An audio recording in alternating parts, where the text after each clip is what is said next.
that quote that I know there's like an anonymous person who said this, but when you change the way you look at things, the things you look at change. And so I think for me, it was taking all of those different moments that have happened in my life and saying, okay, we need to flip the script here and change the content that's going out there so that we can help build a better generation.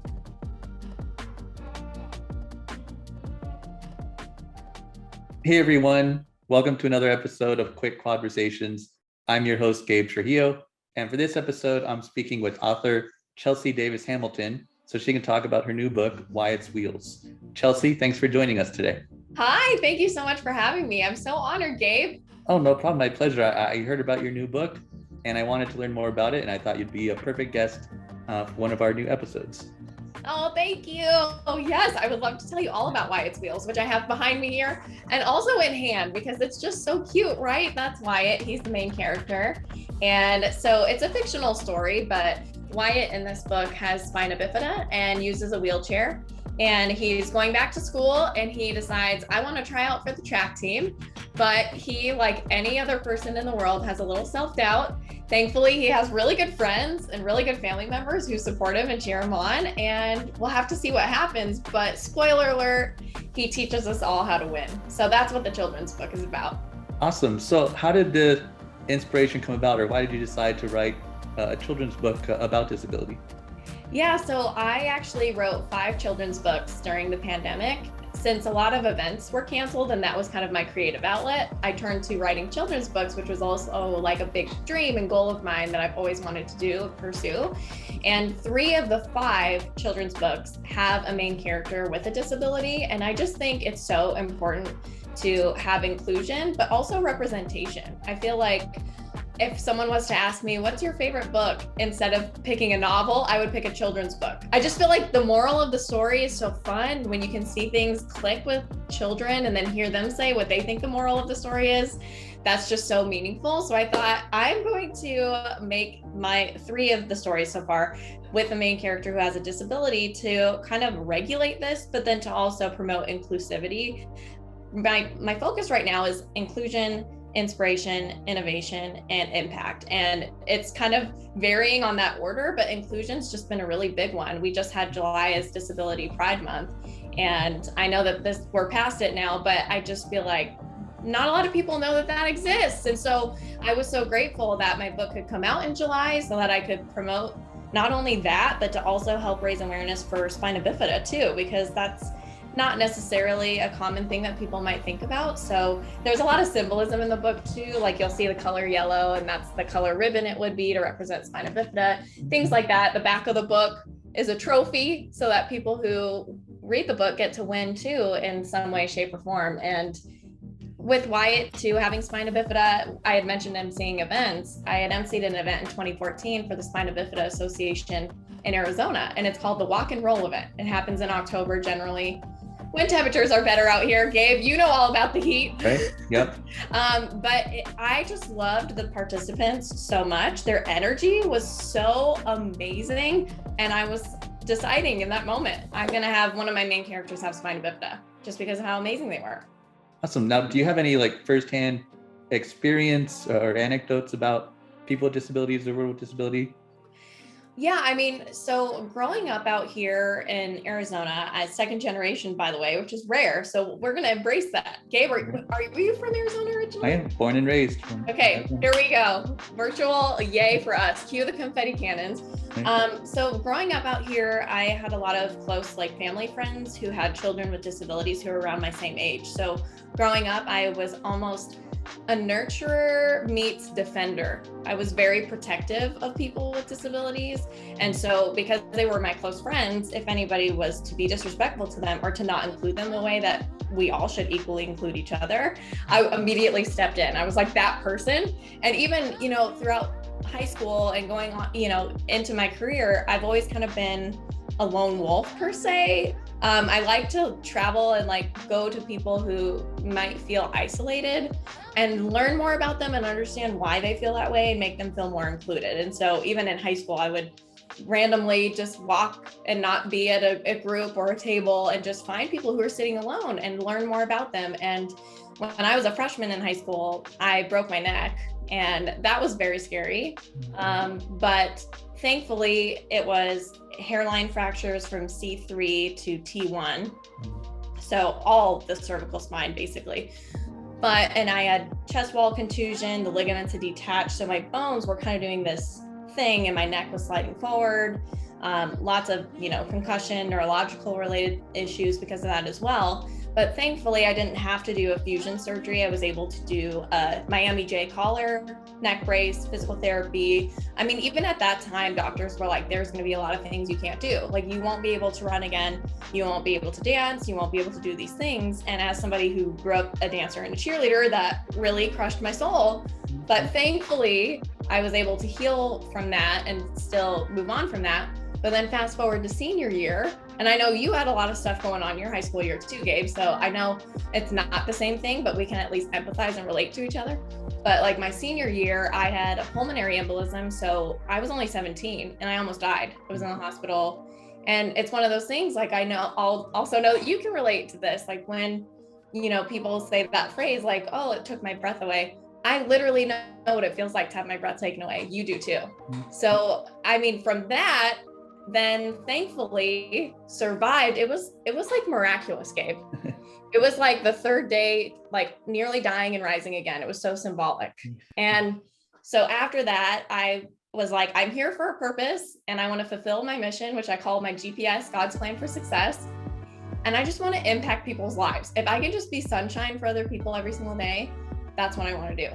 And 3 months after that, so 3 comes symbolic again, I made it to cheer in the NFL for the Arizona Cardinals. And with a lot of, therapy, with a lot of medication and all the things that went into it. I mean, even for a while with the blood thinners, I was losing some of my hair, but I was able to grow stronger and able to work with amazing organizations that are part of the Cardinals organization. So helping people with disabilities, or maybe it's cancer survivors, or, you just were able to connect into all these different communities. So I just have a different perspective, different outlook, different appreciation. It's like that quote that I know there's like an anonymous person who said this, but when you change the way you look at things, the things you look at change. And so I think for me, it was taking all of those different moments that have happened in my life and saying, okay, we need to flip the script here and change the content that's going out there so that we can help build a better generation. Now, you mentioned inclusion as one of the reasons why you're producing these children's books. What would be your advice or suggestions to people who aren't necessarily really in the world of disability? They don't really know anybody who uses a wheelchair. What would you say, or what would you recommend to them if they see somebody on the side of the road who's in a wheelchair, or if they have questions about the people with disabilities? How would you make them feel more comfortable, or what would you say to them to get them more involved and to include people with disabilities? Yeah, if I know that with the pandemic still, it is kind of hard to do any kind of work where you can get with an organization, but at least those tools are still out there. I think research is really important, especially like what you're saying. There's a lot of questions. Even for me, there's a lot of questions. I do a ton of research with my books, because even though my intent and my quest is to be inclusive, I could still do something completely wrong and unintentionally hurt somebody. So I think research is the biggest thing, whether that's, being in a conversation, or maybe you have a friend that you can turn to say, hey, can I ask you these questions and just give me these honest answers? What am I saying that's wrong that I could do better? Even with wheelchair user, I have a friend, Dave Martin, who he has, Martin's Auto Care and Auto Shop out here, and he is a huge deal in the spina bifida community. And he says on a wheelchair, and he is a wheelchair user. And so I even picked his brain about that, because I said, is it okay for somebody to say that? And, and just to have that dialogue, I think helps so much. And to have those interactions helps so much. So if there's any way that there's an event coming up that you can hop over to, I think that's great. Research is also really important. And hello, doggy in the background. Yep, that's always just taken off. Yeah. You heard someone at the door. Yeah, exactly. Right. Now, you've said you had two other characters who use disability or have a disability. What is it like to do research into these disabled worlds? Yeah, it's, you think you know some things, and then all of a sudden you're like, wow, I just learned so much that I had no idea. I mean, I will tell you a sneak peek ahead to the next book that's coming out. My main character is blind, and so I, had to research that, and there are different levels of visual impairment. And do you have someone who uses a guide dog? Do you have someone who uses a white fiberglass cane? And what does a white fiberglass cane mean? Did you know that there are 3 different kinds of a fiberglass cane? I mean, there's so many different things that go into it that I was like shocked. I'm like, wow, this is so helpful to know. And it really helps to shape the stories. So for me, it's been completely, and I don't mean any like rude pun by this, but just eye-opening. It really has been. I've learned so much about different, disability communities that I feel like I want to rally behind and like help support and lift. And there are a lot of organizations too that help with, not necessarily to put disability in an umbrella, but like as a whole, like there's Ability 360 out here. One of my good friends, Gregory Ohanessian, has autism, and he has 2 master's degrees, and he's a rock star. He's like involved in so many different communities, and now he's actually working on the board of directors for Ability 360, and he should be someone who you interview because he's awesome.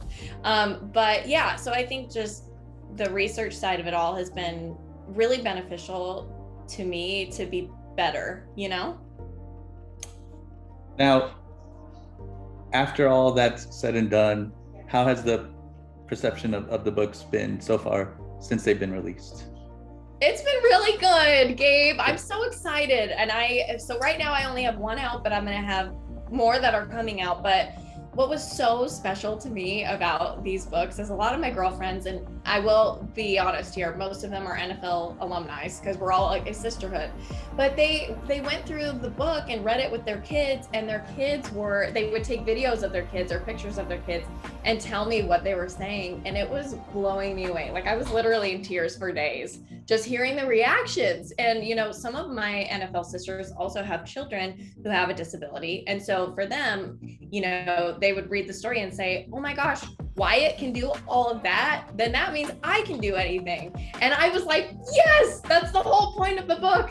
And, other people said, oh, it's really important that even though we're all different, that we're really good friends to each other. And I was like, nailed it. Just simplified messages that if we just really lived every single day, we would help each other succeed so much more. Very true. Yeah. Now, what's been your favorite part of the whole book writing process for you? Well, writing is actually really fun for me. You're in the news world. I was in the news world, and you kind of package everything to be 1:30 or something really short. In these, a children's book is shorter. I'm not writing a novel. But it allowed me this like freedom and flexibility and creativity that I've missed so much. It's kind of one of those things where you don't realize you miss it until you do it. And you're like, how have I not been doing this every day of my life? So writing's been really fun for me. And for my next book, I'm illustrating my own book. So that's been really fun for me too. I used to be very, very artsy and would oil paint and sketch and do all that stuff that I haven't done in years. So it's been fun for me to learn new tools, how to illustrate digitally. That's way different than painting on a canvas or doing anything else. But the process in a whole that I think has been so interesting that, Gabe, if you ever want to go this route, if anybody watching ever wants to go this route, I did this through Amazon. So I learned to not only write my book, but to format my book, to publish my book. Like I'm doing every aspect of it. And what's really cool about that is it allows you to have control, and you can say like, this is my book. And so I am now learning post-book what the other side of that looks like. How can I distribute this to other places? I would love for this to be in libraries and schools, and what does that look like? So it's still a big learning experience for me, but I think in general, I've enjoyed every aspect of it. So I'm really excited to get these other books out there. Awesome. So if somebody wants to get a copy of Wyatt's Wheels, what's the best way for them to get one? Yeah, you can go to Amazon, and if you just type in Wyatt's Wheels or Wyatt's Wheels book, There's a lot of other keywords that'll pop it up, but those are the most direct ones. And it'll pop right up there. And there's an ebook, there's a paperback, and then I'm working on an audiobook right now too. So that way, if people have any visual impairments, they can enjoy the book as well. Awesome. Well, thanks for joining me on the chat today. I really appreciate it. It's a great opportunity. I think it's an awesome book, and I encourage everyone to check it out. Just from someone who has a disability themselves, it's great to see a piece of inclusion like this and all that. Say hello to my mom in the back as she closes the door. Hi, Mom.